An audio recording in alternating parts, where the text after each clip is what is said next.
La 10ª cumbre del Foro Global de Migración y Desarrollo, celebrado la semana pasada, dejó algunos temas claros para más de 1.500 asistentes de 150 países.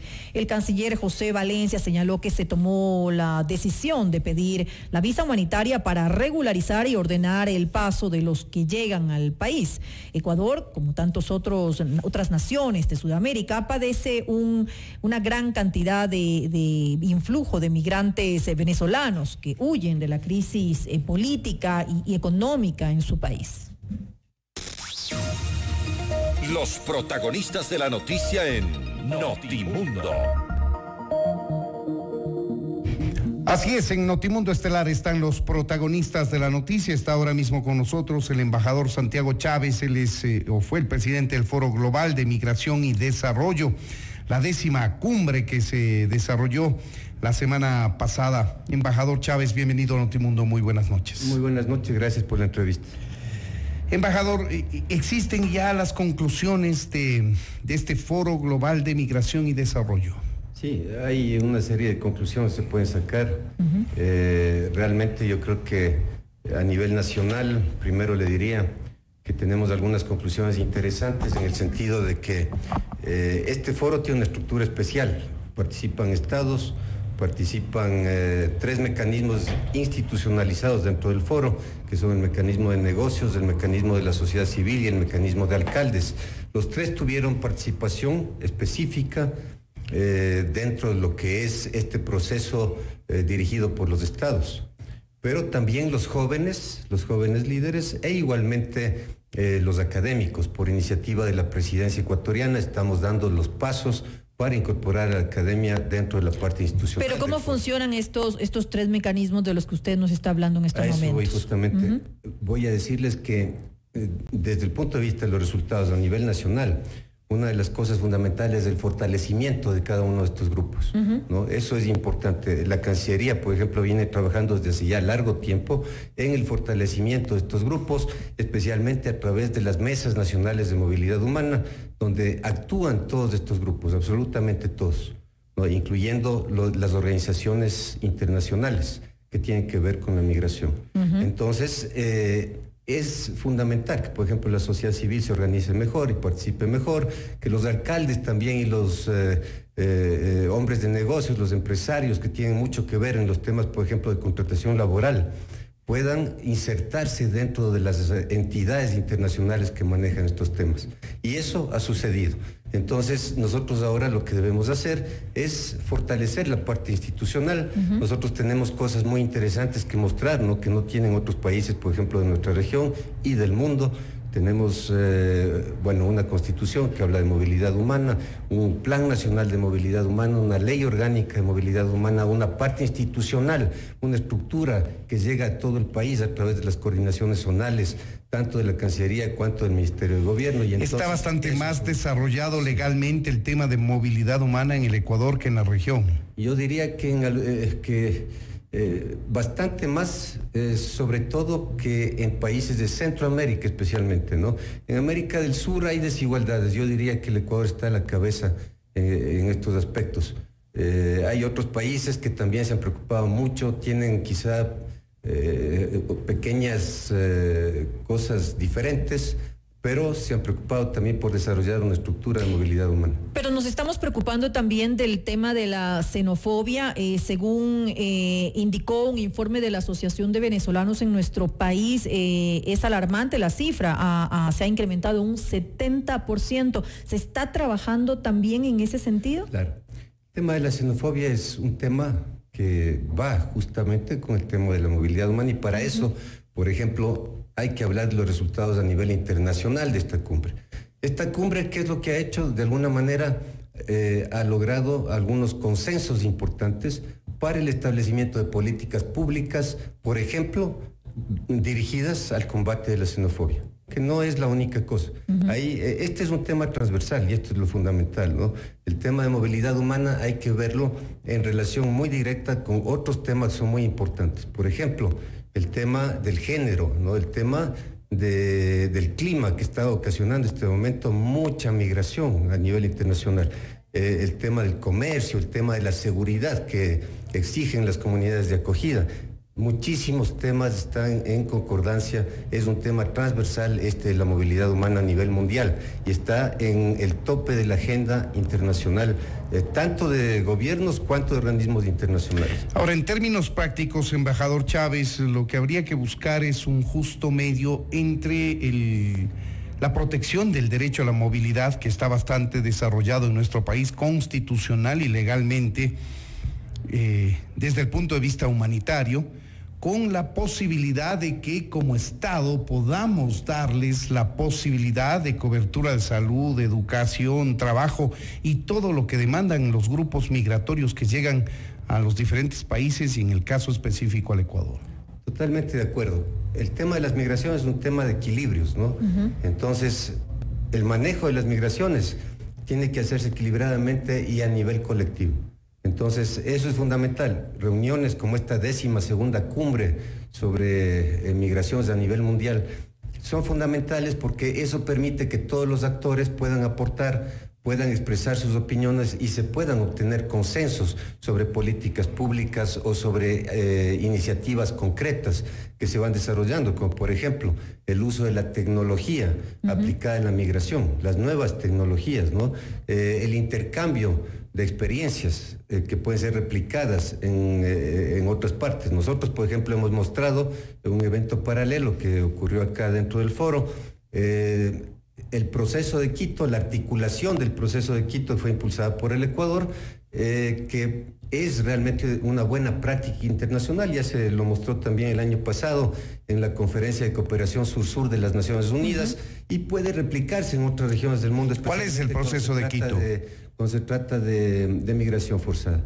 El proceso de Quito fue impulsado entre el gobierno del Ecuador, la Organización Internacional para las Migraciones y el ACNUR para articular a nivel regional y después esto se fue ampliando, ¿no? Porque ahora participan dentro del proceso de Quito también posibles donantes de países desarrollados, en fin, organismos internacionales, todo eso. En la primera reunión, acá nosotros hicimos 3 reuniones del proceso de Quito. En la primera reunión se establecieron las directrices, luego se estableció un plan de acción, ¿no? Y también se llevó a cabo, digamos, las primeras conversaciones para tratar de establecer una parte institucional del proceso, ya siendo un proceso voluntario y no jurídicamente vinculante, lo fundamental es que haya la voluntad de los participantes por seguir adelante en esto, ¿no? Así que ese proceso luego tuvo una 4ª reunión en Argentina y una 5ª en Colombia. Ahora va a realizarse probablemente la 6ª reunión en Chile.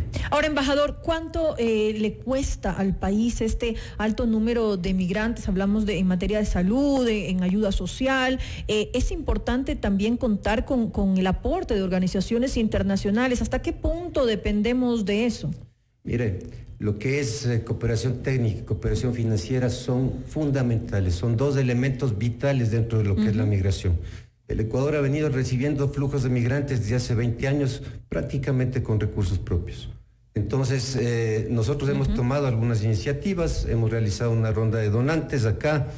Básicamente el objetivo era sensibilizar a los donantes sobre la gravedad del asunto y yo creo que sí hemos conseguido un importante paso positivo en ese aspecto, pero además todo este proceso de Quito regional... ¿Qué se ha conseguido específicamente? Se consiguió, por ejemplo, hacer ya una ronda de donantes en Bruselas hace, ¿qué será?, 2 meses y medio, ¿no? Entonces, y que se va a repetir. Ahora, pero ya está cuantificado los recursos que lograron levantarse.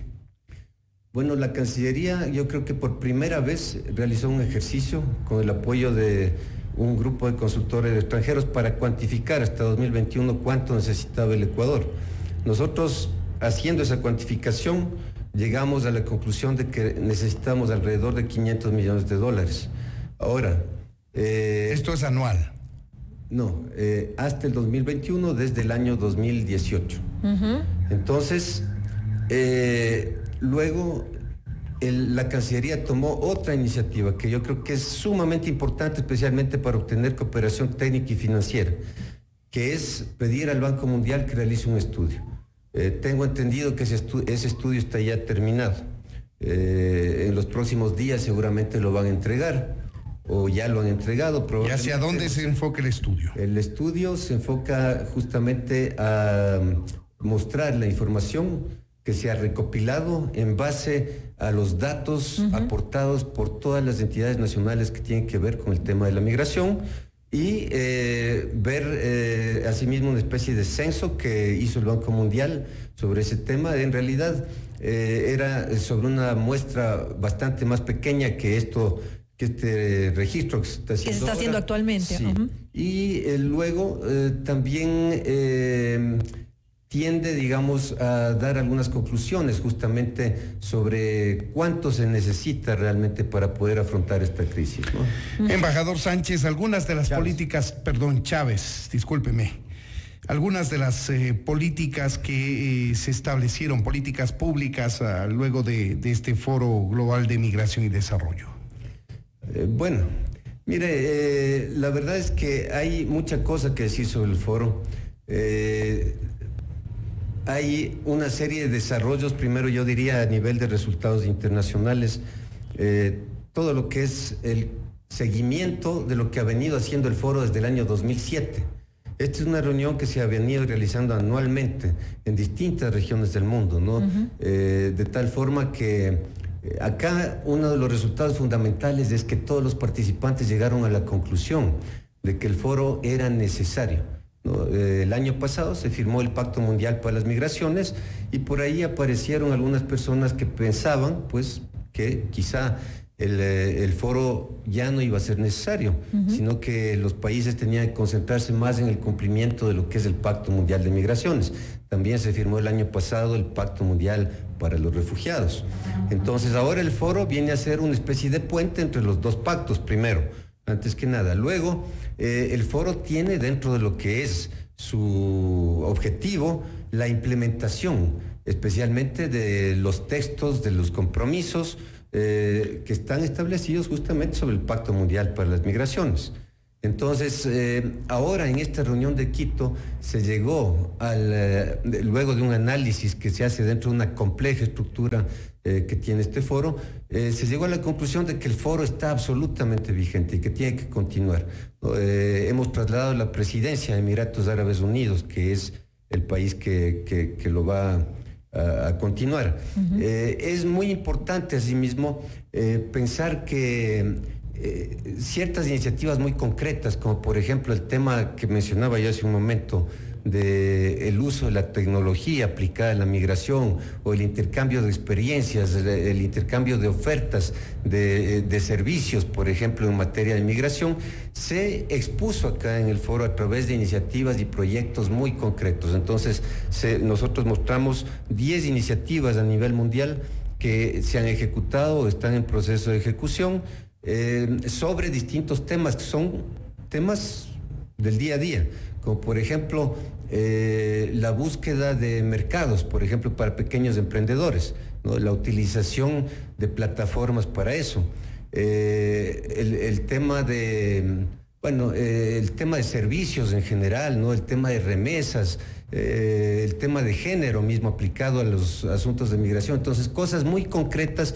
que la gente pueda percibir, ¿no? Que no sean etéreas. Luego, dentro de lo que es la presidencia ecuatoriana, como yo decía, hicimos dos cosas que son muy interesantes, muy importantes dentro de lo que es la parte institucional.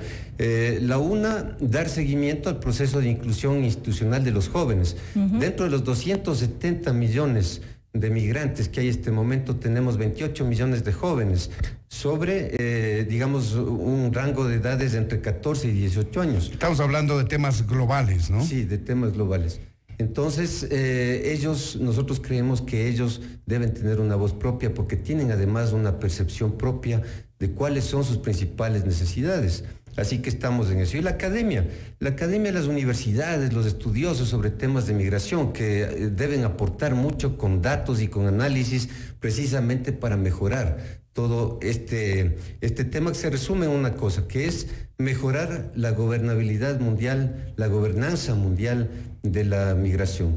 Y de esa manera conseguir lo que establece el Pacto Mundial de Migraciones, que es conseguir una migración segura, ordenada y regular, que está a su vez en consonancia con los objetivos de Naciones Unidas 2030 de Desarrollo Sostenible, especialmente el objetivo 10.7, que habla también de una migración responsable tanto de parte de los estados receptores cuanto de las corrientes migratorias. Ahí tienen ustedes, amigos oyentes, temas macro en relación a la migración que fueron analizados en la 12ª cumbre del Foro Global de Migración y Desarrollo, en la voz del embajador Santiago Chávez, presidente precisamente de este Foro Global de Migración.